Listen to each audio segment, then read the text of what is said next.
So first I'd like to thank you for inviting me to speak today about the care of historic interiors in public and private use. So let's look at the risks to which our heritage interiors are exposed during everyday life and work, and simple techniques to monitor and mitigate the more insidious agents of cumulative physical deterioration. We will examine ways to minimize mechanical damage to interior surfaces and artifacts, adopting the practical experience of our forebears and using protective measures which are sympathetic to the places for which we all care. The National Trust is a charity founded in 1895 by 3 social reformers who wanted to preserve open spaces for public access. They had no intention of acquiring historic buildings, but the events of the 20th century led to the Trust acquiring a very large number of historic buildings. And today it's one of Europe's leading conservation bodies. It's supported by about 4 million members who get free access to its properties, and by about 19 million visitors who are not yet members, but we hope they will become members. It also attracts legacies, donations, grants, and investment income. The Trust employs about 5,000 staff, of whom about 500 carry out practical housekeeping and collections care. And it has 70,000 volunteers, of whom about 10,000 act as room guides, enabling visitors to access the houses. These people support the Trust's work in owning and protecting vast areas of land, coastline, and natural resources, as well as archaeological sites, ancient monuments, historic buildings, gardens, and landscape parks. This painting by Carl Lobin depicts a selection of properties in a fictional landscape. The Trust was established by Act of Parliament in 1907 to promote the permanent preservation of places of beauty or historic interest for the benefit of the nation, a purpose that is generally known today as forever for everyone. And today we interpret the words permanent preservation in terms of conservation, in the sense that conservation is the careful management of change. It's about revealing and sharing the significance of places and ensuring that their special qualities are protected, enhanced, understood, and enjoyed by present and future generations. The Trust has become, in fact, the United Kingdom's largest accredited museum authority. We have 142 registered museums and about 1 million artifacts, about 80% of which are now accessible online at nationaltrustcollections.org.uk. And there you can search across all the collections by category of material, maker, and date.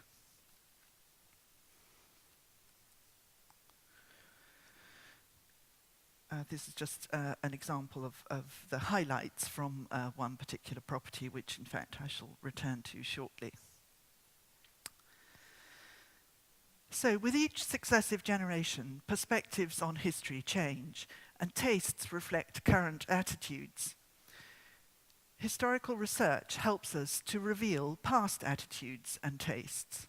So before starting on conservation, we aim to understand the individual significance and spirit of each place, its historic context, and patina of age and use. And here are 2 contrasting examples. On the left, Cork Abbey, the place which time forgot. An 18th century house neglected by its reclusive owners for 100 years, until the Trust rescued it in 1984. And 30 years on, visitors still want to see its faded interiors and case covers, the flaking paint and the dusty gilding. Whereas on the right, we see Polesden Lacey, a 19th century house refurbished in the 1920s by a society hostess who entertained royalty and prime ministers. Richly gilded interiors remain bright and shiny, and one speck of dust would be out of place. So curators and conservators must collaborate to retain all the evidence of past use and care of historic interiors. And this holistic approach supports the stories we tell today without precluding a different interpretation tomorrow. Using traditional techniques to protect interiors against wear, we also tell the story of past housekeeping practices. So Agnes Broekhoff has described the 10 agents of deterioration, and in the Trust we rank these in order of their impact on historic houses. So we would say that the catastrophic agents are theft, fire, flood, and structural collapse. And the cumulative agents of deterioration include the physical ones, which are the ones I shall focus on today, but also chemical agents, gaseous pollutants and stains, biological agents, pests and molds, light and relative light, both in its ultraviolet and visible form, daylight and artificial, and then the wrong relative humidity, which is, can be extremes of damp or dry or the wrong temperature. So our aim is to identify the physical agents of decay, to consider ways to monitor the rates of deterioration and mitigate the effects or control the damage which these agents cause. So physical damage is caused by the interaction of energy with matter. At a macro level, there are earthquakes, tornadoes, and floods. At a micro level, there is expansion and contraction of organic materials, crystallization and deliquescence of salts. Even the effect of gravity is a static interaction caused by the weight of furniture and people. But interaction is more often active, caused by vibration, friction, drilling, and movement of traffic, or even simply by the movement of people, handling, moving, or cleaning objects. On the screen are the words which describe these actions. Catastrophic damage occurs as the result of an accident or sudden mechanical force, and there are more words to describe their impacts. Cumulative damage occurs more gradually, and abrasion causes disruption and loss within surfaces, and wear, which only becomes perceptible over a long timescale.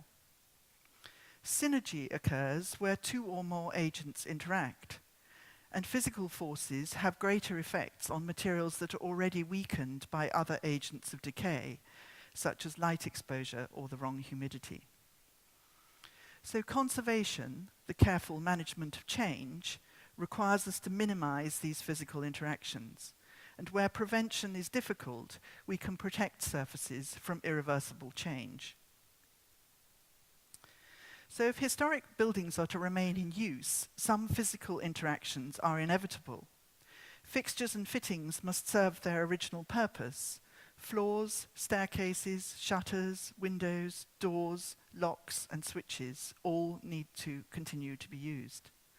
But other interactions are avoidable, and continuing use of objects can be minimized according to the individual significance and fragility of those items.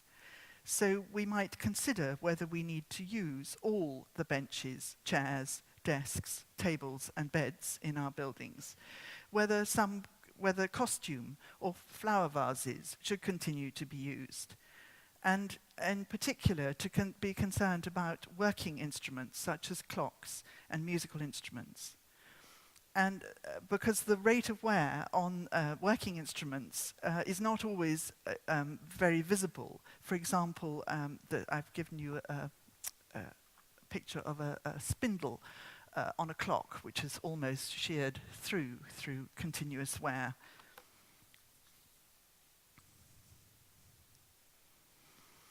Historic buildings cost money to preserve, and many buildings must earn their keep through venue hire for events, weddings, corporate hospitality, and commercial filming. But then there are circumstances in which we need to make major structural interventions to renew their building services, repair structural defects, or redecorate. And these activities introduce teams of people unfamiliar with the building, and armed with sharp-edged, cumbersome and heat-generating equipment. And these people must single-mindedly focus on completing their contract within a tight timescale. And it's in these situations that historic interiors are at greatest risk from catastrophic and accidental damage. And surprisingly, the commercial income that is made from the use of these buildings is rarely made available to help mitigate the risks. So thinking now more about the day-to-day accidents that occur in our buildings, but leaving aside acts of vandalism and deliberate theft, the accidents that occur most often where buildings are overcrowded. This causes structural overloading and occasionally physical collapse. And where there is continual overcrowding, the natural resonance of a floor is dampened by its unnatural load, and the suppressed energy of physical vibration travels through floor joists, causing less readily detectable damage within the walls.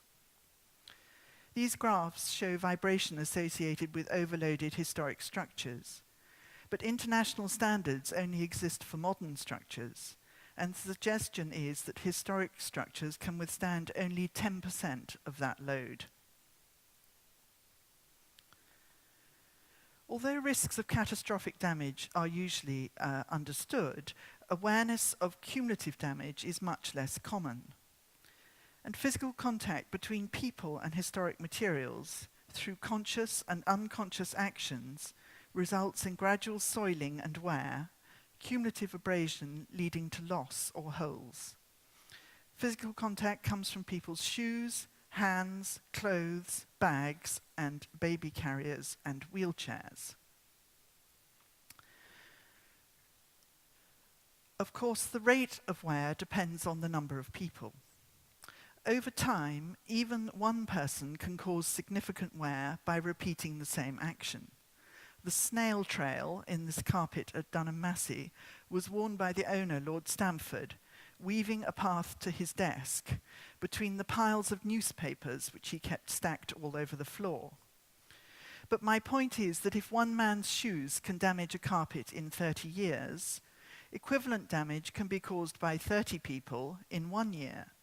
So how much damage will 300, 3,000, 30,000, or 300,000 people cause each year?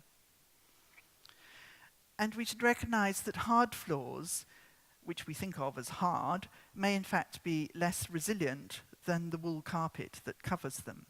And many surfaces exhibit telltale signs of wear and tear, where repetitive flexing has loosened their fixings, eroded mortar joints, and exposed edges to cracking and flaking. This physical damage is quite easy to understand, but why, you might ask, do we call dust and dirt an agent of deterioration?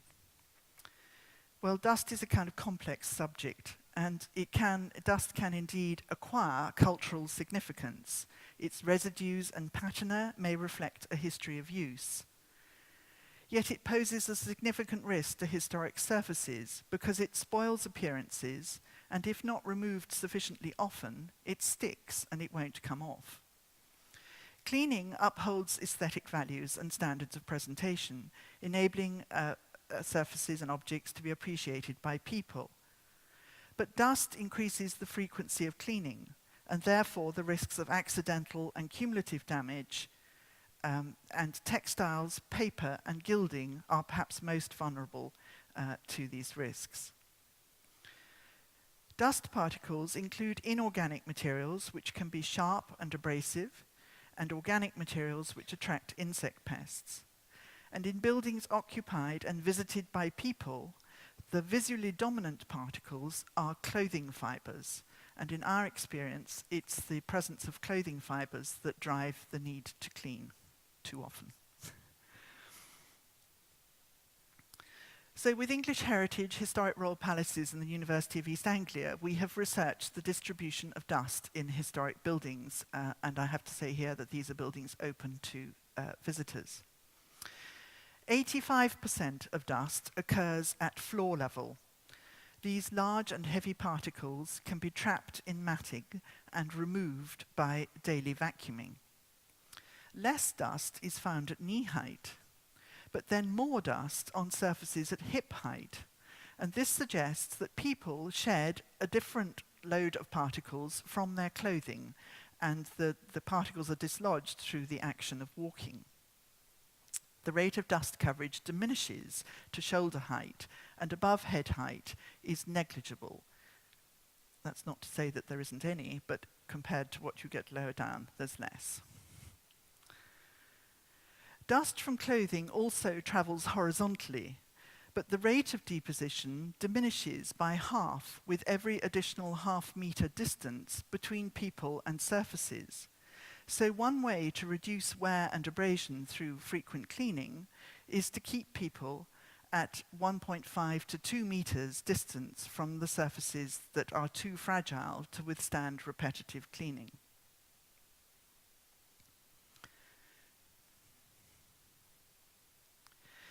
This quote from an 18th century housekeeping book shows how people learnt from experience that dust sticks to surfaces, and our research investigated why this happens. To cut a very long story short, in conditions of fluctuating humidity, calcite particles dissolve and reform as a microcrystalline cement, attaching other particles to surfaces. Carbon-based particles provide nutrients for bacteria, which exude sticky exopolymers, binding other particles, particularly to textile and paper fibers. And as humidity increases, particles stick preferentially to cotton, wool, silk, and synthetic materials, and become embedded in woven structures. And I just wanted to show here that this is 35% humidity, which is very dry for a historic building. Some dust sticks, but as the humidity increases to 85%, the dust is more readily sticking to the cotton, wool, silk, and synthetic fibers. The physical difficulty of removing cemented dust from textile and paper fibers explains why dust is considered to be an agent of deterioration. And dust is a major contributor to the expense of conservation. Our perceptions of dustiness influence how much value we place on the physical and aesthetic significance of dust in historic spaces. In this cartoon from the magazine Country Life, Lord Tottering is horrified that his cleaner, Mrs. Shagpile, has washed the dust off his bottles of wine. To him, the undisturbed dust layer signifies the maturity and value of his cellar, whereas to her, dust is matter out of place, like weeds in a garden, and undermines her sense of pride in her job. So personal perceptions of dustiness influence how much resource managers allocate to the staffing and cleaning of historic collections and to the protection of surfaces from dust and wear. And perceptions also affect staff attitudes to the visitors who generate the dust that they then repeatedly have to remove.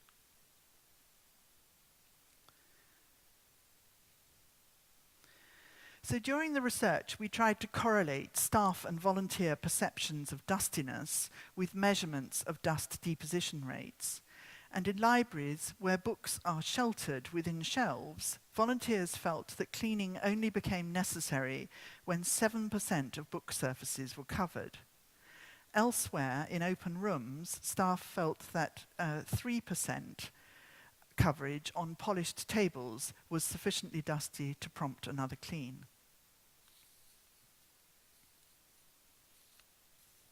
And all of this research is published on our website if anyone wants to get more detail. I'm afraid I have truncated the outcomes very much to fit into the time this morning. So here are some questions we might ask about sources of dust particles and fibers in our collections. And we can use very simple techniques, such as white sticky address labels, to monitor dust deposition, to identify the sources of the particles and assess the rate of coverage by comparing clean and dirty labels with a grayscale or graticule. And indeed, instructions on how to do this are published in the Dust Atlas on our website.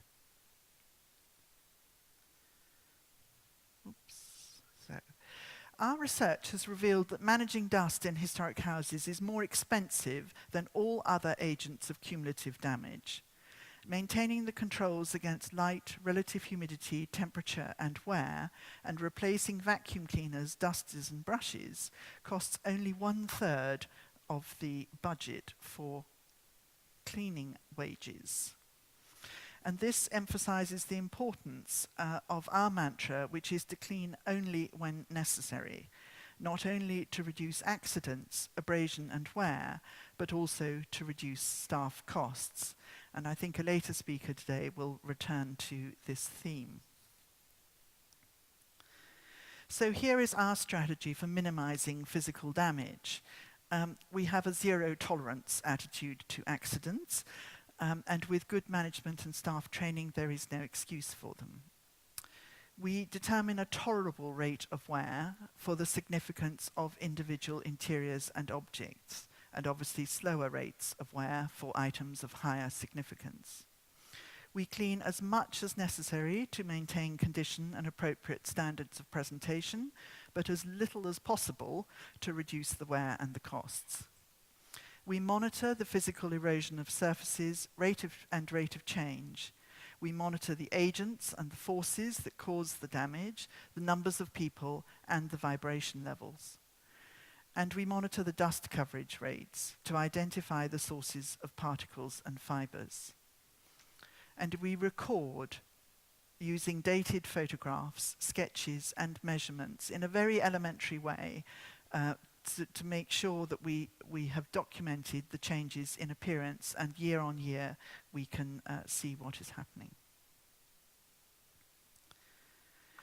So what can we do to keep dust out? Well, we can control grit and gravel at the entrances by installing metal grids, 3 meters of hand-woven coir matting, and absorbent floor coverings for both wet and dry weather. And it's possible to trap more than 85% of the dust that enters a building if you have sufficient matting at the entrance. And we can control airborne dust by closing windows and entrance doors even while buildings are open to visitors. But I have to say that airborne dust is not particularly an issue for us. We can prevent damage by shoes. We can prohibit sharp-heeled shoes. We can discourage people from wearing trainers or track-soled shoes which trap grit and gravel. And we can provide non-slip slippers or socks for people who arrive wearing wet or muddy shoes. At events and weddings, we can dissuade guests from wearing sharp heels and issue these heel covers as a last resort. But I have to say that they don't really mitigate the damage very much, so I'm not keen on them. Just keen that stiletto heels remain out of fashion. We can fit a resilient hair jute underlay under all our historic and modern carpets, and we can then protect the historic carpets from abrasion and wear by covering them with something that is known as drugget. It's a traditional covering, was actually made of linen damask, but that's not resilient enough for modern access to historic buildings, so we use a woolen pile carpet or felt. A recent innovation is matting printed with a photographic copy of a patterned floor. It preserves the appearance of the space while protecting the floor from dirt, wear and abrasion. These iMats work well on ceramic tiles, parquet borders and mosaic stone, and we're now printing photographs on polycotton canvas, which we will then pad with felt to create a drugget suitable for carpets. At entrances, we can provide storage for coats, umbrellas and bags of all sizes. I would recommend that you don't have quite such a fiercely worded notice about prohibitions. There's a whole skill in conveying these messages to visitors without them feeling that they're having a stick waved at them. We can consider carefully how to... You're waving your stick, oh dear, okay. We need to consider carefully how to enable access for wheelchairs and pushchairs. We've also need to consider how we protect carpets, which are where wheels going over them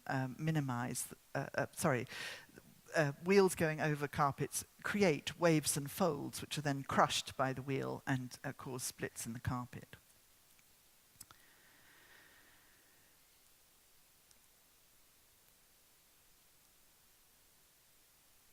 We need to review the extent and frequency of our cleaning and use monitoring of the rate of dust deposition to extend the intervals between cleaning the most fragile materials, and particularly where staff perceptions of dustiness might prompt them to clean more often.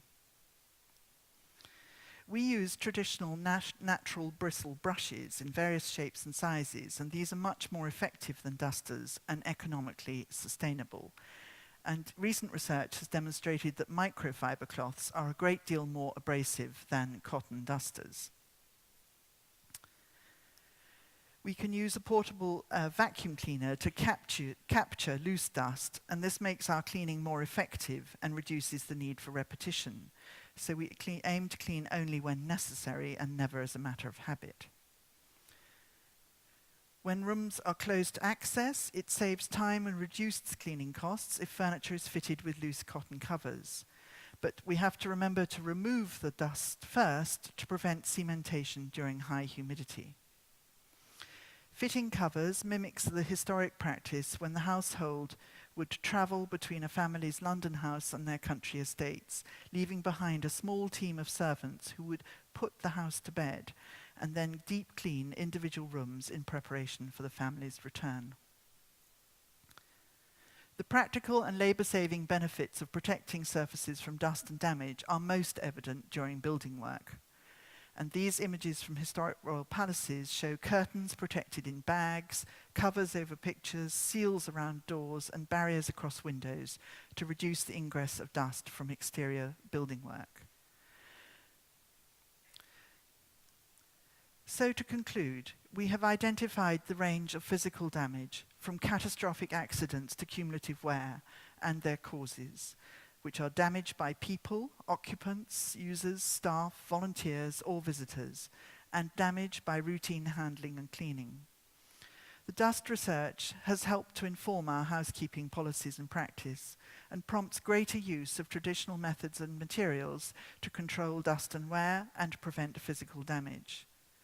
The things we can do to minimize physical damage include raising the awareness of staff, volunteers, occupants, and users, reduce the physical contact of people with objects and surfaces, manage safe levels of occupancy, people, and vehicles, reduce imported hazards, especially shoes, bags, and equipment.